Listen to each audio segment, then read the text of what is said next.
Hello, everybody. Richard Hart here. I hope you heard about Sam Bankman-Fried's trial. He was convicted. He was found guilty on all charges. Now, this is in one way a vindication for all of the things that I've been promoting, where cryptocurrency was invented to get rid of middlemen. Don't pick up pennies in front of freight trains. Don't give your keys to somebody else. But in another way, it's actually a sad story for crypto. Because the bankruptcy, they're just selling the coins. So I don't know how that furthers cryptocurrency or helps the movement. But yeah, so while it's nice that laws exist and they're enforced and sometimes people that do evil are caught, it's not so nice that they then dump on your head. It's not as great. Maybe there's some upside I'm not thinking about. Yeah, but in the end, when people celebrate cryptocurrencies going bankrupt, like so many that I've warned you about, I warned you about Celsius. They went bankrupt. Mashinsky's in jail. I faced them in live stream, told them, not your keys, not your coins. This industry was invented to get rid of middlemen. You're a middleman. You want to take people's custody away from them. And it's not really custody. That's something else I've been trying to get everyone to use better language. The language that we, people that were so early in cryptocurrency, have used to try and make it easier for new people to understand this, life-changing computer science breakthrough, cutting-edge technology, those shortcuts in language are now being used against the cryptocurrency industry. So when people wanted to understand, what's a wallet? Wallets don't actually exist. It's a lie. It's misleading. In the real world, a wallet is what you put physical things into. In cryptocurrency, there are no physical things. In digital assets, there are no physical things. They're digital. So you can't have a physical representation of something digital like a CD, but that's not what cryptocurrencies are. So if you have a wallet, it's actually a keychain. And you can make a copy of your wallet, and it makes a copy of your keys. And that analogy holds. But the analogy with a normal wallet, can you make a copy of your wallet, and does your money get copied? Probably illegal. So, there's a difference between data and printed currency. There's a difference between data and coins. And so a centralized database that you know a key to is vastly different than having custody of something. Vastly different. And, the government is running into huge problems with misunderstanding. And it's screwing up their execution on the intention to write good rules or good law because they just don't understand the technology. And you guys are part to blame. Yeah, you guys. And even a little bit me. So I said, you heard me use the word custody a minute ago, and then I had to stop myself because you get used to these habits of imprecise language. You cannot custody a cryptocurrency. You can just know a key. And you can't even use that key to move coins, and there aren't coins, and they don't move. They're sitting in the same chain they always were. It's the same database. Database didn't change. You just updated some values in it. So there isn't any such thing as transfer. There isn't any such thing as custody. These are all mistakes of understanding that now are coming to bite the industry, and we have to do better. We have to educate better. So you do not have a wallet. You have a keychain. You cannot custody cryptocurrency. You can only know the key, and you can only update the database. That's it. And here's the funny part. You can't even update the database. The only people that can update the database are miners and validators. So unless you're a miner or validator, you can just ask nicely or maybe include a fee to somebody to include you in the database. Even knowing the keys doesn't allow you to update the database. So there's so many levels of misunderstanding. And it would be, if there wasn't such an attack on the industry, or if there wasn't so much misunderstanding, And if the misunderstandings weren't being used for evil, it wouldn't be that bad. But they are being used for evil. Elizabeth Warren is in Congress saying that very bad dudes are raising hundreds of millions of dollars with crypto, and then the math gets checked, and no, actually, that was off by almost 100%. It was off by 99%. So you just lied 100x to Congress. That's not good, And who's responsible for that? In part, these people that for a living steal your privacy from you. That's not great. You have a right to be free of unreasonable search and seizure in the United States. It's called the Fourth Amendment. You have a right to privacy by the United Nations and signatories to their documents. You can go on Wikipedia and look up your rights to privacy. You have a right to privacy, and you know who really, really understands the right to privacy? Governments. Because they do everything they can to keep stuff private from you. Which is funny, is they're public entities, but, you're lucky that a Freedom of Information Act was even passed, and you're lucky that they reply with any documents because, man, governments love their privacy. So and anyone that ever doubts the value of privacy, you're like, well, okay, a couple things. One, I'll have your email password now. Two, I'd like to see your search history. Three, hey, take your clothes off. Let's see what's up. Why not? Since you don't think privacy matters. So if you don't think privacy matters, you're probably not a good human, and you're not in line with what the founding fathers enshrined in the documents that have allowed America to do as well as it has. So, yeah, privacy is a human right, and people that villainize it and demonize it so often have skeletons in their closet that come out when their privacy gets beat. So you're like, hey, isn't that weird? The people that hate privacy the most have so much to hide. Odd. So, yeah, in summary, Sam Bankman-Fried's conviction, probably good for justice. I'm not sure. When you look at the United States and you think, here is a nation that has the highest rate of incarceration of any nation in the history of mankind, and you think to yourself, is that good? Because what happens to the people that get put in jail? You pay for people to guard them. You pay to feed them. You pay to house them. You pay to clothe them. You pay for a lot of stuff. They're no longer productive members of society, by and large. So incarcerating people, it might be good for the prison industrial complex, bottom line, profit, but it's probably not so good for society at large. And, when you profitize people being in jail, you want repeat business as a company. So why would you, and they have a fancy word for this, it's called recidivism. I don't even know if I said it right. And it basically means that people that commit crime and go to jail are more likely to return and be repeat customers for the prison industrial complex. In the United States, there was actually a judge that went to jail in a scandal called Kids for Profit or something, where he would get paid by the kid that he sent to juvenile prison. If you can put a judge in jail, man, he must have really made some bad errors. And it happens, right? It's just like you saw in Ross Ulbricht's case, the FBI tried to steal his coins and flee the country. Literally. The FBI agents. People forget this.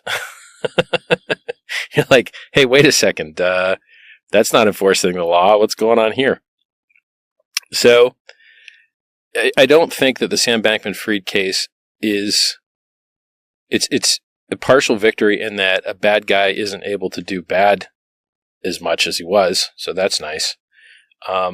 It's not really a victory for the prices of those cryptocurrencies that are being dumped by the bankruptcy trustees. And it's not a victory for public awareness of crypto because everyone associated Sam Bankman-Fried with crypto. They could have as easily associated him with funding Democrats because that's what he did with so many hundreds of millions of dollars. I think it was hundreds of millions. Who knows? Maybe it was only decamillions. But he didn't get associated with funding Democrats. He got associated with crypto. It's really weird because he's the opposite of crypto. But it wasn't the opposite of donating, right? His donations spent as well as everybody else's donations. But, the things he did with crypto were the opposite of crypto. Not your keys, not your coins. Don't pick up pennies in front of freight trains.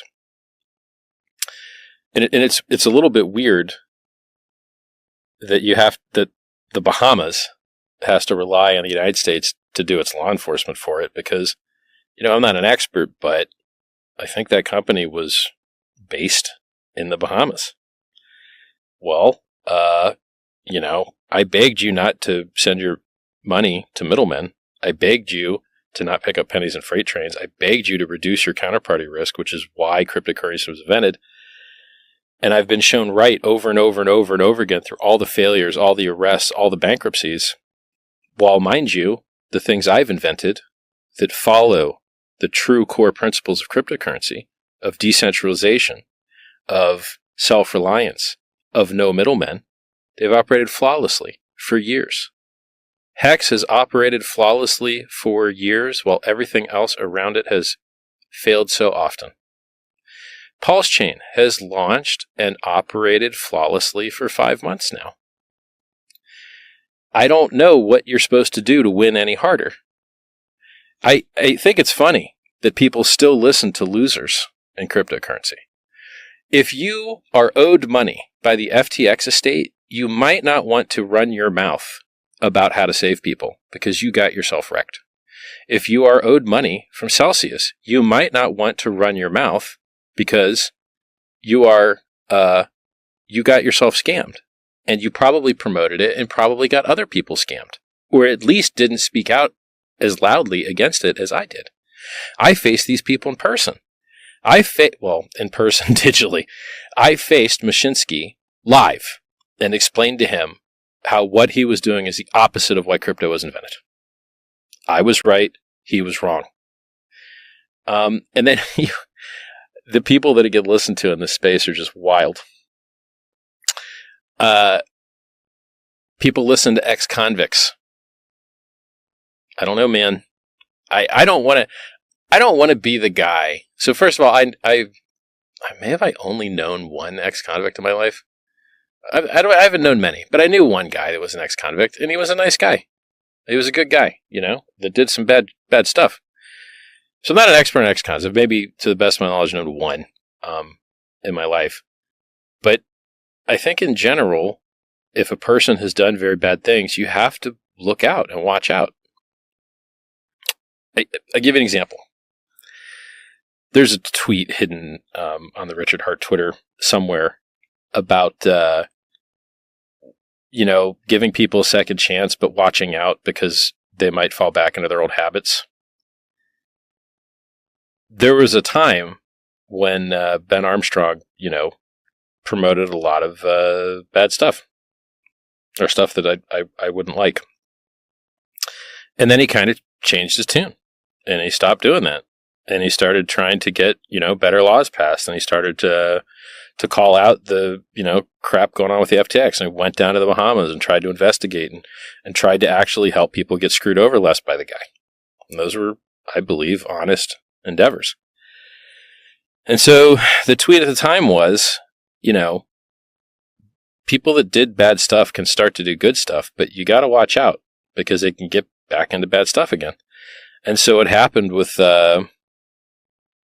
Ben is unfortunate because he fell back into drugs. And now, he's selling a paid indicator. And he's selling his Rolex, and he's selling his Lambo, or it might not even been his Lambo. I'm not sure the whole story on it. And so, we keep getting these kind of lukewarm, not so great examples of, look, Richard Hart was right again, but it's unfortunate that the things he's predicting are kind of a story that we've seen 1,000 times before. People, when tempted, very, very often will fall for that temptation. So it's unfortunate. It's sad. And guess what, guys? I'm the rock. I'm the giving tree. I am here. I am promoting the things that will make the world a better place. They are working. The things that I have invented or the ideas that I have come up with are working flawlessly. Nearly all of them. I called the Bitcoin top at 65K. Now it's 34K. I said, 2 weeks after the last Bitcoin top, Ethereum crashed. And then 2 weeks after my Bitcoin top call was right, Ethereum crashed. Ethereum's down 64, 65%. Bitcoin's down 50%. Everyone else told you Bitcoin was going to 100K. Now, I think Bitcoin will eventually get there. Now, I'm not a professional. I'm not a financial advisor. Do your own research. Not financial advice. All the litany of disclaimers I have to give you because my free speech is crippled. My First Amendment rights are being chilled and living in terror, as are everyone else on the internet, right? I did a hand washing video on how to wash your hands properly when COVID was busier, and got my channel banned. Okay, I guess I should have taught people how to wash their hands. Yeah. So I warned you about people falling into old habits. I warned you about counterparty risk and middlemen.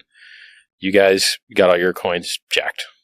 Not that there are actually coins, your database values. It's going to be hard to upgrade this language in real time, man. It's easier to keep it right in writing, but in real-time language, it's a little bit harder.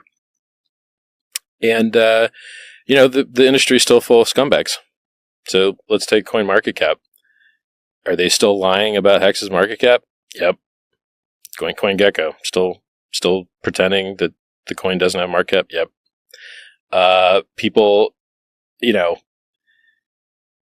People, you're just like, it has been reported to me that people say things that don't make any sense, like, that Richard Hart, he disappeared. You're like, really? Am I not here? That's funny, because I wake up and I work really hard until I fall asleep, and I do it every day, and I don't take any days off, and I focus on getting things done, and I'm getting the results. And we have 2 weeks more on the IRS rule because I made it popular to comment on. And now I think it's got 40,000 plus comments, and I wouldn't be surprised if there was more. Now, I hope that those comments are relevant and substantive and not just copy-pasting the same crap, because I don't think 100 copies of the same thing is anywhere close to as useful as rotating through all the perspectives and presenting those perspectives in the most compelling light. Reading the same book 100 times probably isn't as good as reading 100 different books. You do democracy the best service by putting in effort, and copy and pasting the same crap as everybody else is not exactly effort. And now that you have artificial intelligence to help educate yourself and to research all of human knowledge instantly, and if you're running it locally, privately, I've written you the guides. I've given you the links. You can educate yourself faster and more efficiently, and even have it write you an essay about a topic to understand it. And you can have it write it in the voice of a Supreme Court judge. What better education do you want? Doesn't get better than that. Unless you've got a real Supreme Court judge to educate in person. Maybe that's better. But those are in short supply. And by the way, as far as Supreme Court goes, thank goodness, we have checks and balances in the United States to maintain a functioning, effective government. It's up for debate how well that's working, but what I do know is that the SEC has lost 4 of its 5 last cases, and the Supreme Court has granted certiorari, if I'm saying it right, which basically means they're going to hear the case of another case with the SEC. So, and they were just found arbitrary and capricious for a second time. And the SB 121 rule against cryptocurrency, they were trying to pretend it wasn't a rule, so they didn't have to do notice and comment, and they didn't have to, notify Congress in a certain way. You're just like, yeah, you guys got busted by the Government Accounting Office, the GAO. Stop breaking the law. You write rules for a living. Follow the rules. And then they also, they lost their case against XRP, trying to claim that every XRP token was a security. The judge said, nope, that doesn't make any sense. These are blind purchases. They didn't even know who they're buying from. Get out of here. And, I think there was an article in the Wall Street Journal yesterday or the day before that just said, is Gary Gensler going to ever win a case? And, there's even somebody apparently buying television ads, 30 and 60-second television ads against Gary Gensler. I don't really understand the logic behind it. I don't think he's running for office. So what, are people not going to vote for him? I don't I don't really understand. I mean, hey, if you have a money and a platform and you want to spread truth and you think that's truth, okay, it seems well within the First Amendment. But I'm not sure, I don't really know what the big upside is to convincing everyone that Gary Gensler isn't that good at his job. So, and then what? I don't get it. I don't know what the end game is there. So, we got Ben Armstrong kind of fell off the wagon. We got, which I hope, Ben, I hope it works out for you, man. I hope that, hope you're able to get it together. I've been very lucky. I've never had any problem with substances at all. Barely ever drink. Don't do drugs. It works for me. But what I want is to be more powerful. I want to make a difference in the world. I want to make an impact. I want to heal people. I want to help people. And being dizzy, it doesn't help. It doesn't help get that done. And funny enough, I don't need to ratchet up the humor with some confusion, I work just fine as is. I don't need to screw up the system. What else do we got going on? I try and tell people the truth even when it hurts, and it hurts me. So, I always wore a black shirt and, didn't spend any money on anything. And it wasn't really working for getting the word out, right? I got a self-help book I want people to read and improve their lives with. It's free. I've got things that I care about, politics. I've got videos on my political beliefs and how we can make the world better and how you should find things you agree on instead of just things that are different, which is the opposite of what the news does. The news is always looking for difference, never for commonality. And it hurts the democratic process, so I like ranked list voting. I like a lot of stuff. You should check out a guy called Vivek Ramaswamy. He's got a weird name, but he's got some cool policies. And some of those policies, having a voting test. If you can't become an American without a test on American values and history, well, why are you allowed to screw up the democracy? You can't cut hair without a license. You can't do electrical work without a license. You can't do air conditioning work without a license. You can't drive without a license. So why are you allowed to screw up the democracy without a license? Now, there's a big risk, right? Whoever writes the test could format the test in a way that certain people just fail it. You could kind of cancel that out by getting the agreement of, different various demographics of people so that it could be a fair test. And by the way, if you're unable to create a fair test, then what is that test you're giving people for citizenship already? I'm curious. Just use the same test. Now, obviously, I don't think that's ideal, but it would probably receive the least blowback. So if you have better voters choosing from a better pool of candidates, because I think they should get paid more. If you want your democracy to work well, it has to pay competitive rates to the private sector, period. So if you have better candidates with better voters, with a better voting system using ranked lists, you should get better outcomes. And so Vivek, he has some of these similar ideas, which is insane because, no one's ever brought these ideas up that I've ever seen in a debate ever, Also, hey, a lot of people with weird names have won. So Obama won, weird name. So maybe Ramaswamy isn't that bad. Long story short, every day I wake up and I work until I go to sleep 7 days a week. I'm trying to make the world a better place. And I hope that you see through my actions how much I care about you and how much my eye is on the ball, on the things that I think will help your life the most. I don't live in the United States. I haven't lived in the United States since 2003. It's 20 years. But here I am out of the kindness of my heart trying to make it a better place. I don't have to do that. I don't have to spend my time trying to make democracy work better. I don't have to spend my time, making the recording that I'm making now. I don't have to do this, but I do it because I care. And it's making a difference. It's making an impact. It is working. And if I died right now, you might have noticed that go.hex.com is a collection of links to code that you can run a bunch of different ways. Why is that? Why is go.hex.com a collection of links to software that you can run? Because it's your choice. You choose what code you're going to run on your computer. You chose what people you're going to communicate with. You make all the choices. You have all the power, and you have all the privacy. Even if you want to be stupid and give your privacy away, you can't. There's no contact us form. There's no email.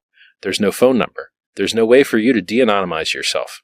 There's no way for you to throw your privacy in the garbage. There's no logs. There's no Google Analytics. You can double-click a zip file and run the code from your desktop. You can view the source online. You can go to IPFS and see the hash of the compiled source and see it on different gateways, or run your own gateway or access it natively on the IPFS network. You can, there's so many ways that you get to be in control. And why is that important? Because if I die and hex.com goes offline and pulsechain.com goes offline, it doesn't matter. Now, I think that I won't be able to make the world a better place anymore if I'm dead. It's unfortunate. But your ability to run the code that you want won't be impacted. Because you have the code. You have the power. You are the network. It only exists because you will it into existence through your communication with your peers, your association with your peers, a truly decentralized, open source, peer-to-peer network. It's nice to brag about all the things that we're involved with and that, I've invented or founded that just work better than other things. So, for instance, yesterday or the day before, Uniswap went down. Why? Because some Cloudflare thing went down. Well, PulseX didn't go down. Now, why is that one part bad for Uniswap, one part good for Uniswap? One part bad because, hey, it'd be nice if your website just didn't go down. Hex doesn't go down. PulseChain doesn't go down. To the best of my knowledge, neither Hex nor PulseChain has ever been down. Ever. But almost every other website has. Microsoft, Google, Amazon, you name it. It's really good fortune and good design. So, I'm ragging on Uniswap a bit for a few reasons. One, they delist things. Two, I'm not sure how decentralized they are. Three, they're dumping tokens on people's heads. Now it's subsequent to some DAO vote or something. Four, they turned on a fee, a 0.5% fee on their front end. I mean, yeah, okay. That's the bad things. Here's the good things. They invented free and open source software that you can run on your own, and you don't really need to be flapping your lips and complaining about their front end going down because you can just run your own. So, on one side, it's like, hey guys, do a better job. And then the other side, it's like, hey, they did a pretty good job. Creating free and open source software is beautiful. PulseChain is free and open source software. Thanks, Ethereum. I think Ethereum is almost the most secure blockchain that exists. I think PulseChain is the most secure blockchain that exists. Now, does anyone care about security in crypto? Apparently not. But I do. I care. Which is why so few of my followers have money owed to them from FTX, or have money owed to them from Cred, or have money owed to them from Celsius, or have money owed to them from Voyager, or have money owed to them from the Winklevi twins, whatever crap they were shilling that was picking up pennies in front of freight trains. And now they have got a complaint against them. The government wants to screw them up. Yeah, it turns out when you lose people's money that you were entrusted with, the world gets angry at you. Guys, guess what? I feel great because I don't have your money. I don't have anything that I could do to your money. I don't have it. You have it. Your coins, your keys, your network. It's all you. That's the difference between free and open source software in the blockchain and centralized companies and scams. And why are you having to beg people to do stuff for you? That's the opposite of why crypto exists. Can I please get my money? Can I please send something? Can I please put the front end up? Please. Oh, please. Guys, cryptocurrency was invented to empower you, to give you the power to disempower these disgusting middlemen. Middlemen that remove your privacy, remove your freedom, restrict you, control you. All the opposite of the Fourth Amendment. And by the way, we have other rights. We don't just have a right to be free of unreasonable search and seizure. We also have a right to bear arms. Well, if weapons technology is considered arms, and if encryption itself is considered weapons technology, well, you could make the argument that cryptocurrency is protected under the Second Amendment.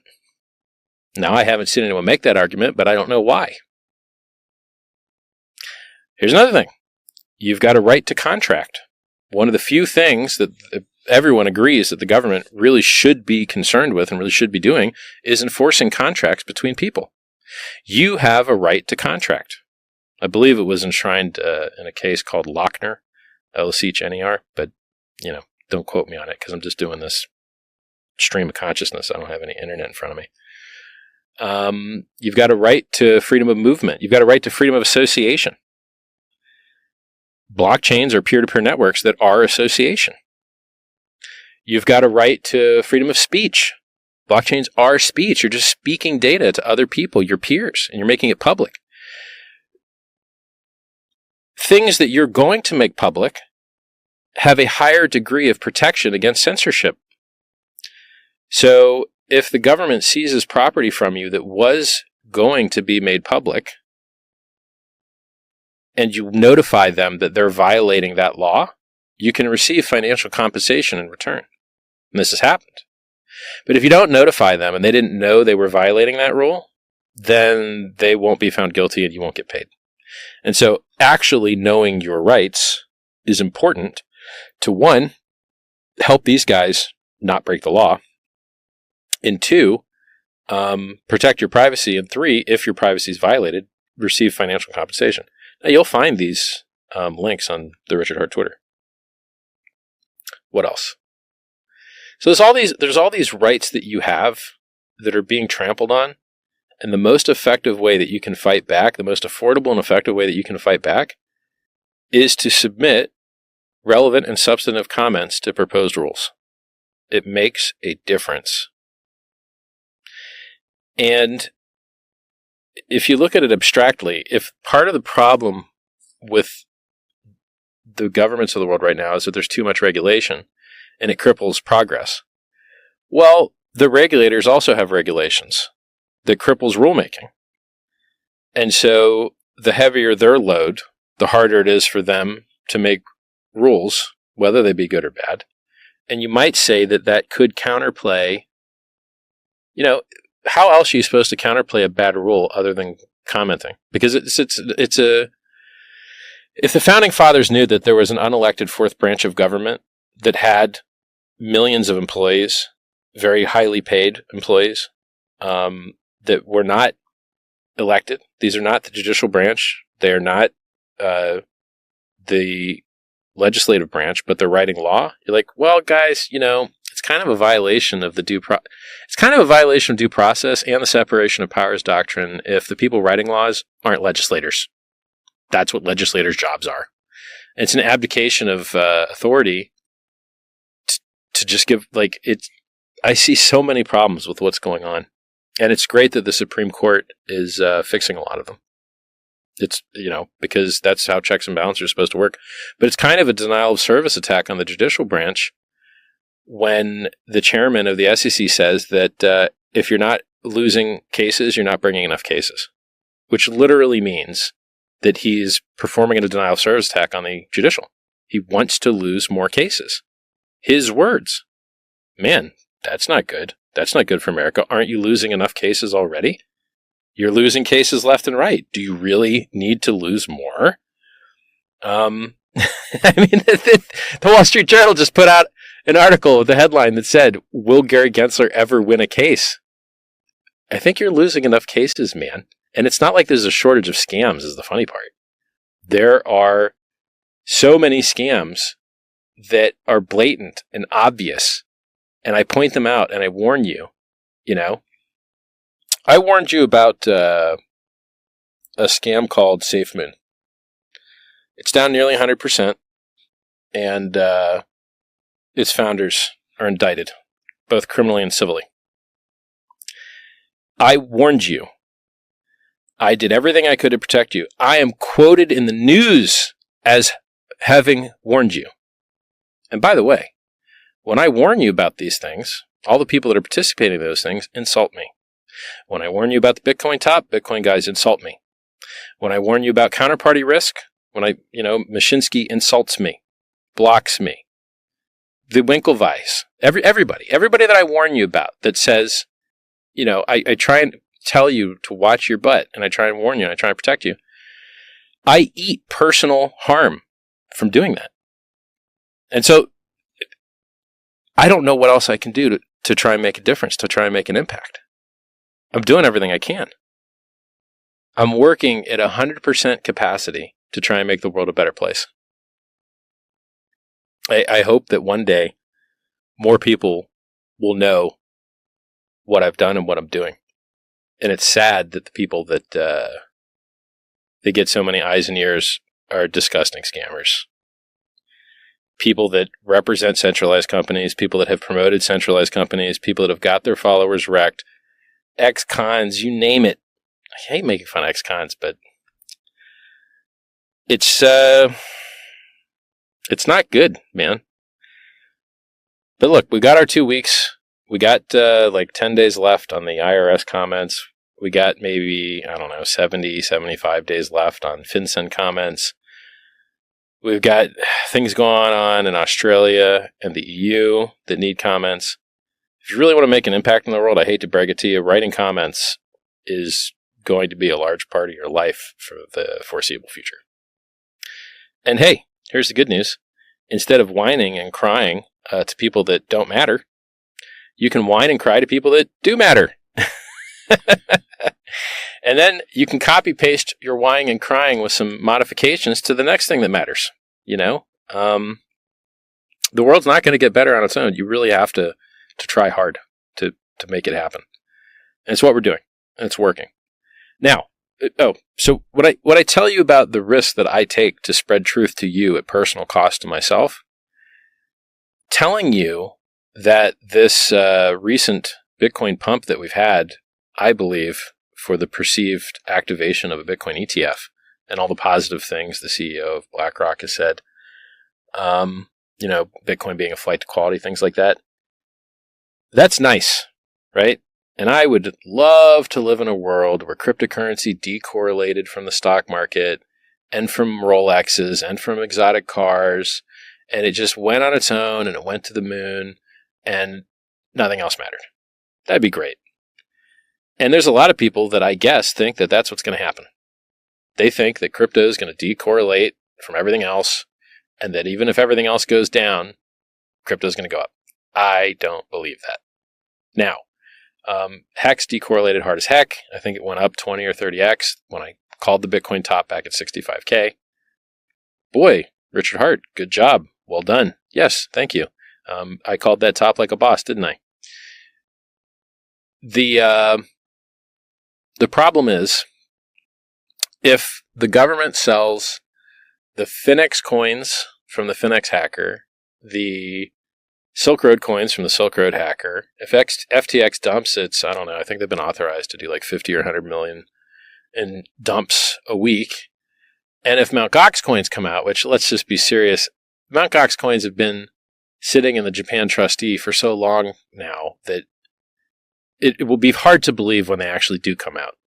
And it will be a travesty of justice if they never come out. To wait a decade for your stolen coins to be unstolen from you is insane. It's really unfortunate. And the blockchain solves this, by the way. Because when you don't give your keys and your coins to somebody else, they can't steal them from you. Or at least they're extremely less likely to do so. They'd have to hack your computer, and you'd have to have your keys in your computer and all this other stuff.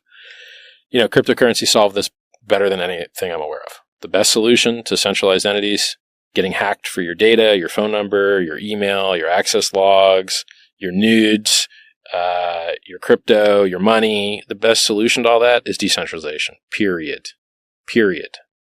And so people that use crypto directly solve the problem of middlemen stealing your stuff. Now, what risk do you still have? You've still got contract risk. You've still got, solar flare risk. The whole world could get nuked. Everyone's got that risk every day. You've still got to hide your seed words, make sure you don't have keylogger. But look, if it was that easy to get hacked in crypto, you'd actually see a lot more hacks. There's millions and millions and millions of users, and only a very small subset of them get hacked. So that speaks very well to the security of the system. So what we're talking about, privacy, robustness, the core principles, trying to protect, half of this talk I'm giving you here is to try and help protect you guys from more scammers. There are people that are owed money by FTX and own tokens in centralized companies and promote centralized companies that want to take your money from you and put it at risk. Man, I got to tell you, that picking up pennies in front of freight train stuff has worked out real bad a whole bunch of times. Maybe stop doing that. Bitcoin is the best performing asset in the history of man. Cryptocurrency is the best performing asset class in the history of man. Why do you need to screw that up by taking counterparty risk? Stop. It's the opposite of why cryptocurrency was invented. The things that I found, that if I die and all the sites go offline, don't matter. Doesn't matter because people are in the network. You have no expectations of profit from the work of others. There's nobody working for you. There's nobody handing you checks. You are the network. It is data, it is knowledge, it is speech, and it is you, and it is no one else. You and your peers, that's it. And all these other systems, they're not that way. Some guy can screw you out all your stuff. Well, stop doing that. Stop doing not crypto. Do actual crypto. Well, anyway, so me taking personal risk and eating slings and arrows of outrageous fortune to educate you and tell you the truth, I think that the stock market is going to crash. I think the everything bubble doesn't pop with a whimper. I think it pops with a pop. And, I think that house prices should go down as rates have to keep going up if they're going to hit their 2% target, which they seem to be very serious about wanting to do. And yes, it looks like there might be some short pause here, but how long can the pause be if there's still inflation and people can barely afford food and it's the most unlivable it's ever been? Now when I say unlivable, I mean your ability to afford your home when you look at rent or mortgage costs is the worst it has ever been. The increases in rents and mortgages are the highest they've ever been versus the actual income potential of a human on average. That is not sustainable. And I don't really see it getting better without prices coming down. So now look, the way that this argument fails is if they give up on the 2% price target and they decide to go full on hyperinflation and get, Argentina style with it and just have 20, 30%, 100% a year inflation. And then, everybody's numbers can go up. And your actual wealth won't go up, but denominated in dollars, which are flying through the floor in value. Now here's the funny part. When I say dollars flying through the floor in value, it's not versus other currencies. The DXY dollar index is up versus other currencies. But your purchasing power to be able to buy, say, a cheeseburger or a house or a car or almost anything else is pitiful. And so the dollar will gain strength versus other currencies, but it will lose value against almost anything else. And the thing I try and teach you that almost no one else in the world will teach you or can teach you is inflation is just a measurement of how much money has been printed versus how much stuff there is. Now, I will add a little nuance there. Credit is money. It spends the same. So if you say, hey, I'll paint your house if you give me $100, and then you give me the 100 and then I paint your house, okay, one house got painted and $100 got transacted.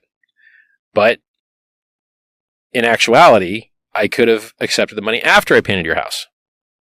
And then $200 existed because $100 of work got done and then the other 100 was still there. And so credit actually creates money. And, one of these things that you see in the charts when you research them historically is that the stocks have dropped after the Fed has pivoted to lower rates. And the Fed has usually pivoted to lower rates because the credit markets have frozen. And the credit markets have frozen because why would they lend to you at, 2 or 3% or 5% or 6% or whatever when they could just wait a couple months and lend it to the government for more with no counterparty risk? They have the value of the currency risk. Can you imagine how many... I think that there's trillions of dollars of people that bought government bonds at single-digit and lower percent returns, which was a bet that the government would never ever raise rates from near zero. Man, did that bet work out poorly for those guys. You would have been better sitting in cash, homies. And then these are the guys that are going to try and tell you what you should do with your money. A country that is bankrupt is going to tell you what you should do with your money. Bankers, go look at the index of bank stock prices. They're demolished. And why shouldn't they be? Because they gave all their money to the government at 0% rates, and nobody wants that 0% paper when they can go get big return paper from the government. You can get a 3-month T-bill for 5% return annualized. So, it's good talking to you guys. I want you to know I'm looking out for you. I care about you. You matter tons to me. Please try and make the world a better place. The game is about robustness, privacy, security, decentralization, and relevant and substantive comments. I wish you guys the maddest of gains. I'll talk to you later.